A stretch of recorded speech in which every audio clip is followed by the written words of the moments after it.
paz convosco, meus irmãos queridos. Espero que todo mundo esteja feliz, todo mundo com Cristo, na graça do Senhor, e que a gente possa estar progredindo nesse devocional aí diário, você tirando seu tempinho para louvar o nome do Senhor, para engrandecê-lo e para que a gente seja altamente enriquecido por tudo que Ele está falando conosco, amém? Então vamos para o devocional de hoje, pergunta número 8. A gente está falando muito sobre essa questão inicial aqui de a lei de Deus, a importância da lei de Deus, como nós glorificamos a Deus obedecendo a Ele e como só a Ele pode nos possibilitar fazer isso. E agora a gente vai falar um pouco sobre o que Deus requer na lei, né? Qual é a lei de Deus? Qual é a lei que Deus declara nos 10 mandamentos?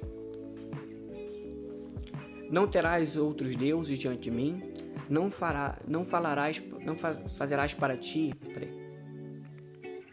Não terás outros deuses diante de mim.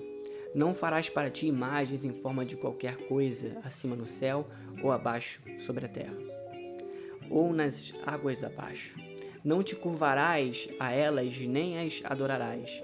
Não tomarás o nome de Deus, do teu Deus, em vão. Lembra-te do sábado para santificá-lo. Honra teu pai e tua mãe. Não matarás, não cometerás adultério, não furtarás, não darás falso testemunho, não cobiçarás. Vamos ler aqui Êxodo 23. No caso, Êxodo 20, versículo 3.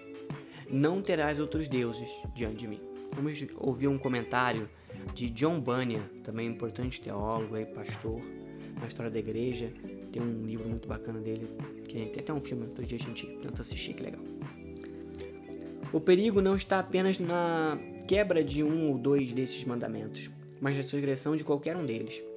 Como se sabe, se um rei der 10 ordens específicas para que sejam cumpridas por seus súditos, sob pena de morte, ora, se algum homem transgredir qualquer um desses 10, não comete traição como se tivesse quebrado todos, e está sujeito a ter a sentença da lei como certamente passada sobre ele, como se tivesse quebrado cada um deles. Tais coisas são claras no tocante à lei de Deus, pois essa é uma aliança de obras. Se um homem cumpre 9 dos mandamentos, mas quebra apenas um deles, aquele que foi quebrado certamente o destruirá, e o impedirá de ter as alegrias do céu, como se na verdade ele tivesse transgredido todos. Ainda que tu cumpras essa aliança ou lei, até mesmo toda ela por longo tempo, 10, 20, 40, 50 ou mesmo 70 anos, se por acaso incorrestes em quebrar uma única vez antes de morrer, estarás perdido por sua aliança.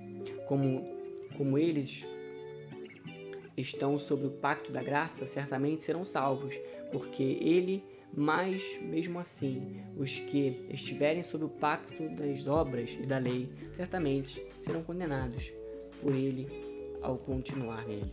Então aqui um pouco sobre essa questão desse pacto da lei. Se a gente achar que a gente é salvo simplesmente porque a gente obedece à lei, a gente não vai ser salvo, ninguém vai ser salvo. Porque por mais que você tente obedecer, você em algum momento vai falhar em algum desses mandamentos, por vezes até sem perceber. Você pode talvez até conseguir obedecer esses mandamentos 20, 40, 50 anos, mas se você lá depois desses 20, 40 anos, você cair em alguma coisa, né?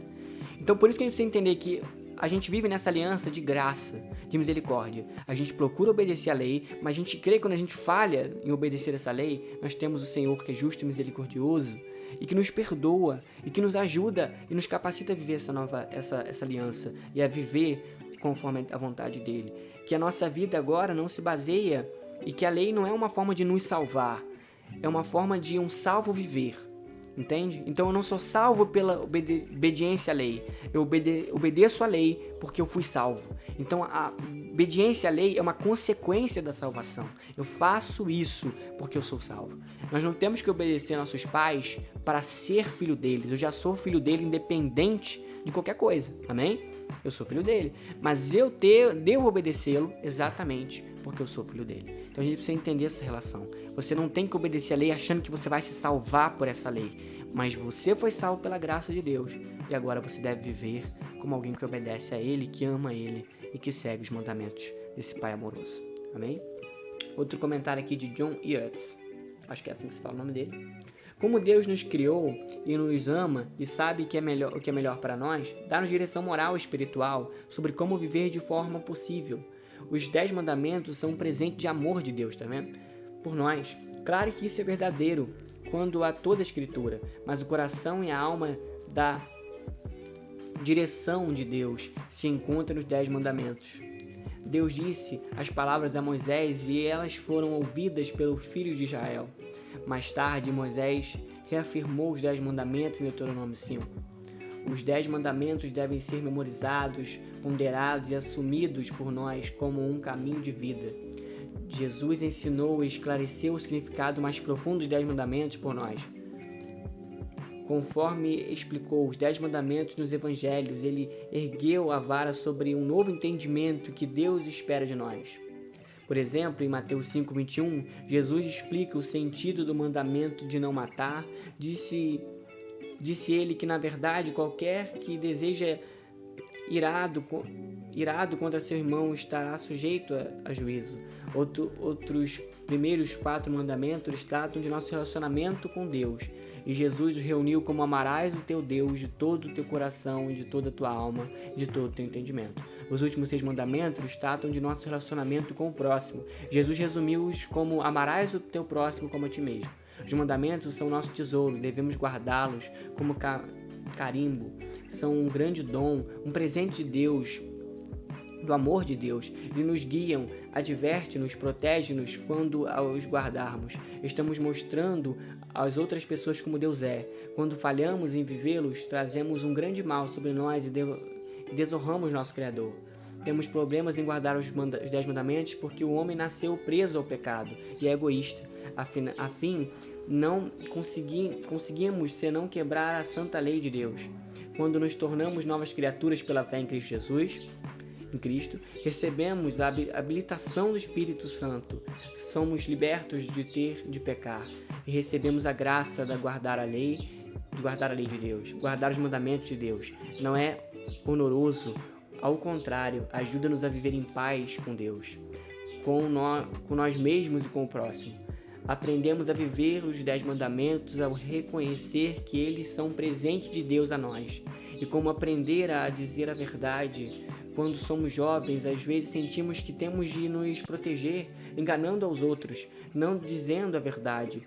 Com o passar do tempo, aprendemos a não enganar os outros, aprendemos a falar a verdade, aprendemos a praticar a honestidade. Essa é a razão pela qual os profetas amavam a lei de Deus e também os que deveriam motivar-nos a fazer o mesmo. Guardar os 10 mandamentos nos protege a sociedade. Estes princípios estão no coração de como Deus nos criou para viver. Então, por isso é muito importante a gente guardar a lei. Através de a gente guardar a lei, a gente viver essa lei do Senhor, a gente vê como Deus é. E quando eu falo de guardar a lei, por exemplo, tem a questão da guardar o sábado, né? Que algumas pessoas guardam essa prática do guardar o sábado. A gente precisa entender que, além dos os mandamentos, eles não são só ordenanças assim, mas eles são princípios. Por que hoje em dia, como igreja, a gente não guarda o sábado mais? Porque na nova aliança a gente não faz mais isso. Primeiro, porque Cristo cumpre a lei. E por que a gente não guarda mais o sábado? Porque a questão do sábado está relacionada ao descanso. O descanso é um princípio que a gente deve ter.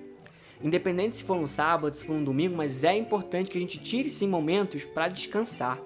O descanso é algo importante. Quando o Senhor descansa lá no 7º dia, né, da criação, é o Senhor também mostrando a nós que nós devemos descansar. Afinal, Deus não precisava disso, mas nós precisamos descansar.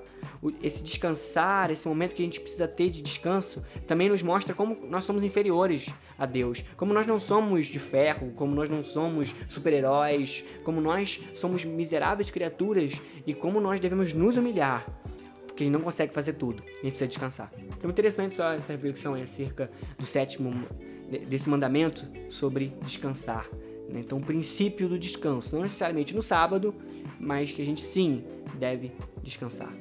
Vamos fazer essa oração.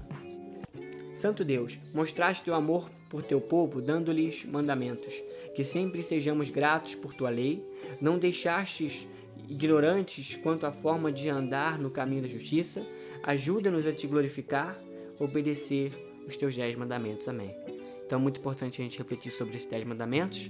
Existem várias outras ordenanças nas Escrituras, além dos 10 mandamentos. Os 10 mandamentos traz uma parcela muito grande do que é a lei de Deus, mas existem outros. Inclusive, lá no Sermão do Monte, Jesus traz ainda mais faces dessa lei, né? E a gente pode tratar disso mais à frente. Amém? Muito obrigado, medite sobre isso e vamos viver uma vida que glorifica Ele. Afinal, fomos amados e perdoados. Amém. Até a próxima.